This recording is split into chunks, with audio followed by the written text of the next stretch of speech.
Graça e paz, eu sou o pastor José Henrique e aqui, na Escola Dominical da Igreja Presbiteriana de Nova Aurora, estamos estudando a revista Expressão, da editora Cultura Cristã, tema trimestral, Entre a Fé e o Sofrimento, a Jornada de Jó.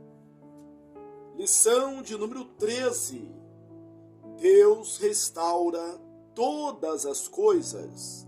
Texto básico, Jó 42, 7 a 17. Introdução. Em sua confissão, Jó reconhece que os planos de Deus são soberanos e não podem ser frustrados. Observamos como Deus visa ao crescimento espiritual de seus filhos para o louvor de sua glória. O trecho final do livro de Jó ilustra como essa glória se manifesta aos olhos dos homens. Jó, tendo encontrado o caminho do justo, estava em paz. A história poderia ter se encerrado com sua confissão. No entanto, para revelar sua glória diante dos homens, era necessário que os amigos de Jó e todos os que ouvissem sua história fossem convencidos da vitória espiritual que ele alcançou. Desse modo, Jó serviria de exemplo para outros, conforme está mencionado em Tiago 5:11. Vejamos as diversas maneiras como Deus restaurou a vida de Jó e revelou a glória reservada a seus filhos. Tópico 1. Deus confirma a justiça de Jó. A primeira manifestação da glória de Deus na vida de Jó foi a confirmação de sua justiça.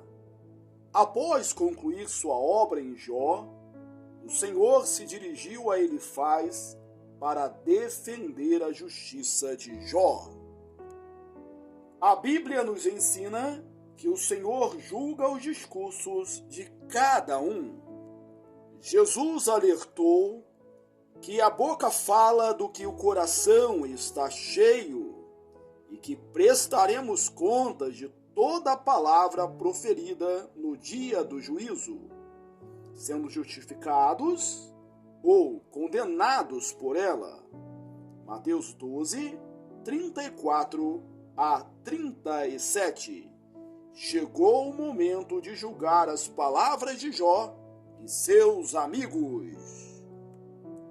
Nas lições anteriores, vimos que 1. Deus classificou as palavras de Jó como desprovidas de conhecimento, e Jó admitiu ter falado do que não compreendia. 2. Os amigos de Jó apresentaram importantes verdades espirituais e teológicas. 3. A questão central do livro não é se Jó é justo ou se seu sofrimento é resultado de algum pecado. Nos primeiros capítulos, fica claro que Jó era justo, íntegro, temente a Deus e se desviava do mal, e que ele não pecou por meio ou em meio às suas provações. Propusemos inicialmente que a grande discussão do livro não é sobre Jó. A grande questão do livro não é sobre Jó, mas sobre Deus. Ao sugerir que Deus colocasse Jó à prova, Satanás almejava denegrir a glória divina, alegando que Jó servia ao Senhor por interesse e que Deus não seria adorado, se retirasse os bens materiais de Jó ou lhe impusesse sofrimentos. O livro mostra Jó mantendo sua convicção na soberania, santidade e justiça de Deus. Ao final, ele reconheceu o poder e a sabedoria divinos. O veredito é que Jó falou corretamente sobre Deus. Versículo 7. No final do livro, o Senhor se refere a Jó como meu servo, mesma designação usada nos diálogos com Satanás no início do livro. Esta é a maior honra que um ser humano pode receber, ser identificado como povo exclusivo de Deus. Êxodo 19, 5-6, 1 de Pedro 2, 9, recebendo o poder de se tornar filho de Deus. João 1, 12. 2 vezes em Hebreus, essa gloriosa condição é destacada. Em Hebreus 2, 11, Jesus não se envergonha de chamar os santificados de irmãos. E em 11:16, Deus não se envergonha de ser chamado seu Deus, preparando-lhes uma cidade. Por outro lado, sobre Elifaz e seus amigos, o Senhor expressa sua ira. Mas o motivo é diferente do de Eliú, que se irritou porque aqueles 3 homens condenaram Jó sem ter o que responder. Jó 32, 3. A ira do Senhor surge porque eles não falaram corretamente sobre ele.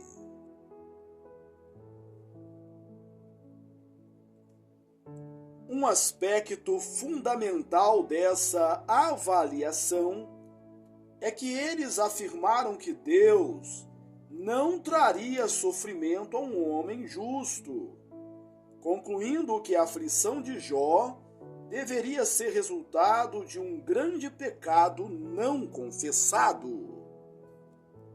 A narrativa do livro desmente essa afirmação.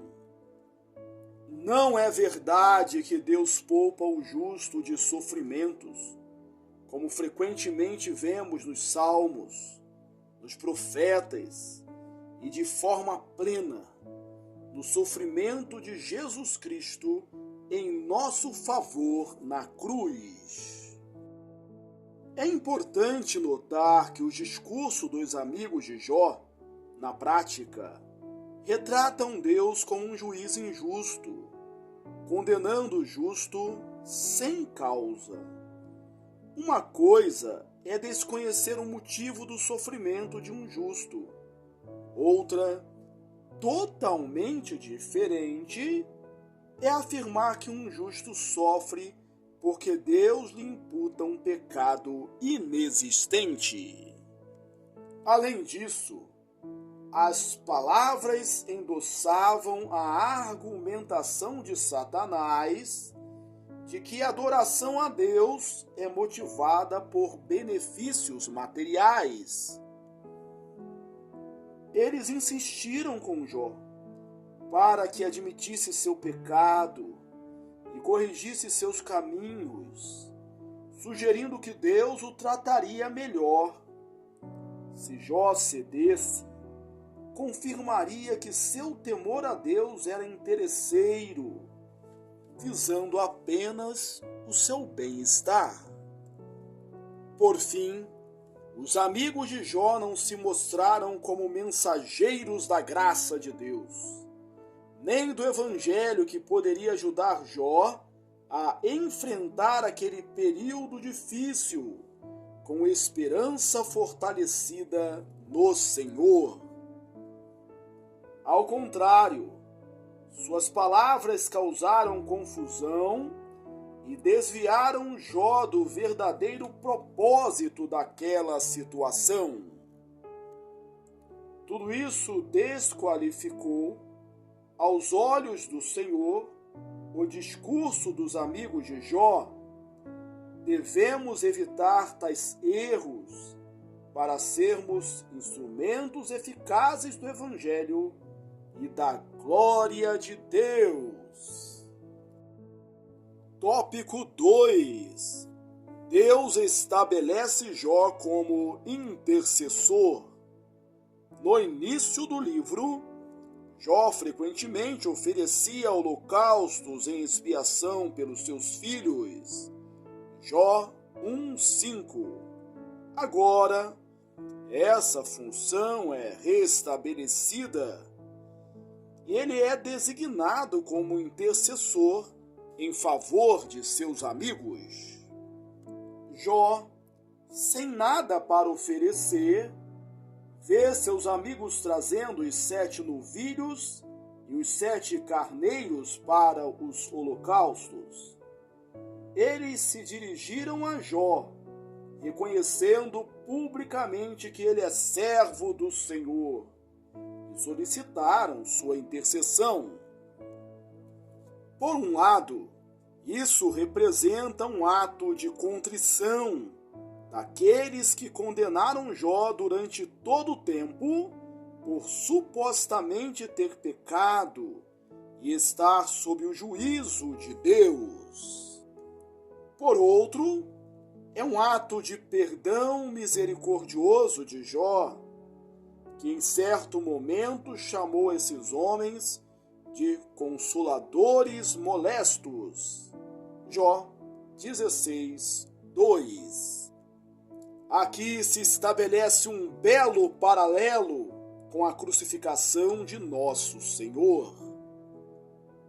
Enquanto a multidão o ridicularizava, pedindo que ele se salvasse, Jesus estava se oferecendo em expiação por nós e rogava ao Pai para que não imputasse-lhes esse pecado. Um dos criminosos crucificado ao seu lado pediu misericórdia e foi prontamente atendido com a promessa do paraíso. Paulo refere-se ao Evangelho como ministério da reconciliação, segundo aos Coríntios 5:18-19. Por meio do Evangelho, Deus reconcilia o mundo consigo mesmo, como agora indicava aos amigos de Jó o caminho para restaurar sua condição espiritual e evitar ser tratados segundo a loucura de suas palavras. O Evangelho também promove a reconciliação entre as pessoas, como observado na relação entre Onésimo e Filemon, Filemon 15-16. É significativo que, apesar de todas as discussões, o livro sempre se refere a Elifaz, Bildade e Zofar como amigos de Jó. No processo de restauração de Jó, esses 3 amigos também foram restaurados. Eles cumpriram o que Deus ordenou. Jó intercedeu por eles e o Senhor aceitou a oração de Jó. Isso demonstra outro aspecto da glória manifestada no crente: o privilégio de interceder pelos irmãos. Embora Jesus seja o único mediador entre Deus e os homens, e tenha feito expiação pelo pecado de todos os eleitos de Deus, tanto ele quanto o Espírito Santo intercede por nós, garantindo que nossas necessidades sejam atendidas e nossas orações ouvidas. Romanos 8, 26, 27 e 34. Aos Hebreus 7, 25. Contudo, quando somos restaurados pela justiça de Deus, recebemos como Jó a tarefa de orar uns pelos outros. Tiago diz que muito pode, por sua eficácia, a súplica do justo. Tiago 5,16. Paulo frequentemente menciona suas orações pelas igrejas e solicita orações por ele. Efésios 6, 18 a 20, segunda aos Tessalonicenses 3, 1. De maneira mais enfática, somos exortados a orar por todos os homens. 1 Timóteo 2, 1. E Jesus nos instrui a abençoar os que nos amaldiçoam e orar pelos que nos perseguem. Lucas 6, 28. A prática da oração é um dos sinais de saúde espiritual promovida pela redenção em nós. Independentemente de nossa condição ou dos recursos de que dispomos, sempre podemos nos apresentar diante de Deus e suplicar por sua graça, perdão, cuidado e benevolência em favor de nossos irmãos, amigos e até inimigos. Tópico 3. O Senhor restaurou os bens de Jó. Jó 42:10. Os desvios doutrinários do neopentecostalismo e da teologia da prosperidade têm distorcido a percepção de passagens como a restauração material de Jó, que recebeu de Deus o dobro do que possuía anteriormente. Contudo, é necessário fazer algumas considerações. Primeiro, é importante notar que o erro dessas teologias não reside na afirmação de que Deus abençoa materialmente seu povo, uma verdade bíblica do Gênesis ao Apocalipse. Gênesis 1, 28, Apocalipse 21, 4 e Apocalipse 22, 12. O problema está na falaciosa ideia de que Deus troca bens materiais por adoração ou qualquer outro sacrifício ou realização humana. Além disso, a bênção material sobre Jó é apresentada apenas como resultado de bênçãos espirituais, que são mais valiosas. Jó foi declarado justo e escolhido como intercessor por seus amigos. Interessante notar que a mudança na sorte de Jó ocorreu enquanto ele orava por seus amigos, destacando que a verdadeira riqueza de Jó estava em sua relação com Deus e não em seus bens materiais. Também é essencial reconhecer que, ao abençoar Jó com o dobro do que antes possuía, o Senhor sinaliza que tem muito mais a oferecer a seus filhos. Na parábola dos talentos, até aquele que recebeu 5 talentos e devolveu 10, foi elogiado por sua fidelidade. Mateus 25, versículo 21. Jesus nos encoraja a acumular tesouros no céu. Mateus 6, 19 a 20. E as riquezas deste mundo são contrastadas com a verdadeira riqueza do reino celestial. Não devemos nos impressionar com bens terrenos. Nossa herança celestial é incomparavelmente maior. Hebreus 11, 26, Romanos 8, 18. Jó possuía a verdadeira riqueza, muito além de ovelhas, camelos, bois e jumentas que recebeu, incluindo seus 10 filhos. Sua herança eterna em Cristo Jesus era seu maior tesouro. No entanto, a afirmação bíblica em Romanos 8:32, aquele que não poupou o seu próprio filho, antes por todos nós o entregou, porventura não nos dará graciosamente com ele todas as coisas? Ressalta a generosidade de Deus em todas as áreas da vida.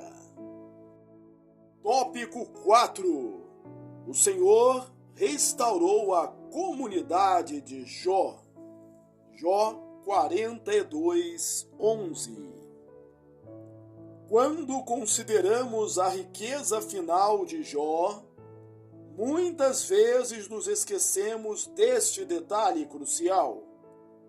Sua nova riqueza veio da quantidade de irmãos e amigos que Deus lhe trouxe de volta. O texto menciona que cada um lhe deu dinheiro e um anel de ouro, contribuindo para a sua riqueza material. No entanto, mais importante do que os presentes é o número de pessoas que vieram para compartilhar sua dor e consolá-lo. No início do livro, vemos Jó em estado deplorável, causando tal impacto em seus 3 amigos, de tal modo que somente puderam chorar e rasgar seus mantos em aflição. Apesar de terem vindo para consolá-lo, permaneceram em silêncio por 7 dias. Agora, uma grande multidão se aproxima de Jó, compartilhando de seu sofrimento e consolando-o por todas as adversidades que o Senhor lhe enviara. A restauração de Jó inclui o privilégio de ser amado e fortalecido por seus irmãos e amigos. Essa é outra maneira pela qual o Senhor manifesta sua glória entre seus filhos. Davi descreve a comunhão entre irmãos como algo excelente e agradável. Salmos 133, 1. O Salmo 113, 9 louva a Deus por transformar a mulher estéril em mãe feliz. Isaías convoca a mulher solitária a louvar a Deus por ter mais filhos do que a casada. Isaías 54, 1. A vida em comunidade é um sinal glorioso da redenção.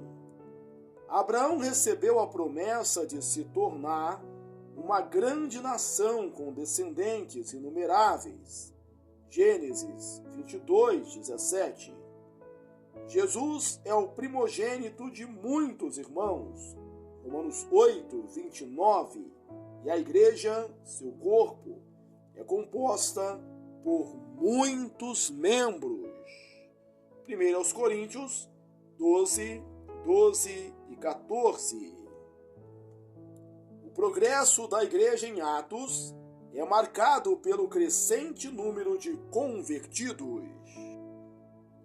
Ao sermos resgatados por Jesus, somos inseridos na comunidade de Israel, tornamo-nos concidadãos dos santos e membros da família de Deus. Efésios 2, 12 e 19.